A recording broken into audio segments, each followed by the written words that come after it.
বিসমিল্লাহির রহমানির রহিম। শুরু করলাম মহান আল্লাহ তাআলার নামে। এর আগের পর্বে আপনারা দেখেছেন যে ফরজ রোজা 2টি করে পালন করা হয়, যা আল্লাহ তাআলা ফরজ 2টি করে কবুল করেন। পর্যায়ে বাকি অংশ এবং হাদিসটুকু শোনাবো ইনশাআল্লাহ।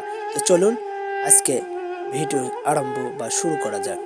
একদম মুসা রাদিয়াল্লাহু সাল্লাম আল্লাহ তাআলার নিকট আরজি করলেন, হে মাবুদ, আপনি উম্মতে মুহাম্মদ সাল্লাল্লাহু আলাইহি সাল্লামের জন্য ফজলতের মাস হিসেবে কোনটি নির্দেশনা করেছেন? আল্লাহ তাআলা বললেন, আমি তাহাদিগকে ফজিলতের মাস হিসেবে রমজান মাস দান করেছি। অপর একটি হাদিসে বর্ণিত আছে, যে ব্যক্তি রমজান মাসে রোজা রাখে, আল্লাহ তাআলা এই মাসের প্রতিদিন তাহার সাহিত্য বেহেশতের একটি হুরকে বিবাহ দিয়া রাখেন। অন্য হাদিসে আছে, যে ব্যক্তি রমজান মাসে রোজা রাখে, আল্লাহ তাআলা তাকে কিয়ামতের দিন একটি বিরাট জমদার রাজপ্রাসাদ দান করবেন।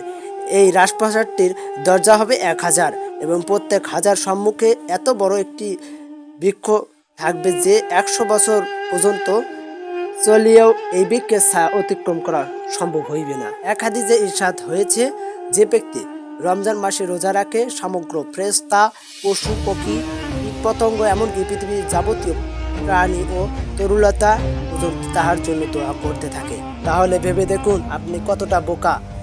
এই রমজান মাস চলে যেতেছে, আপনি রোজা রাখতেছেন না, নামাজ পড়তেছেন না, আপনার নিজের গুনাহগুলো মাফ করতেছেন না। কত হাদিসে কত কথা আছে, দেখতেই থাকুন এবং আমাদের এপিসোডগুলো দেখতে থাকলে আপনাদের ইনশাআল্লাহ আপনারা কিছু বুঝতে এবং শিখতে পারবেন, সেই সাথে ইসলামিক ধারণাও আসবে ইনশাআল্লাহ।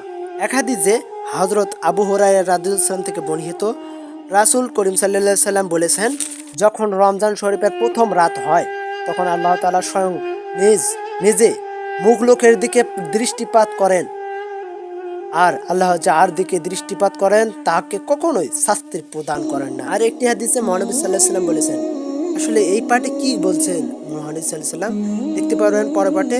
লাইক করুন, শেয়ার করুন এবং বন্ধু করুন।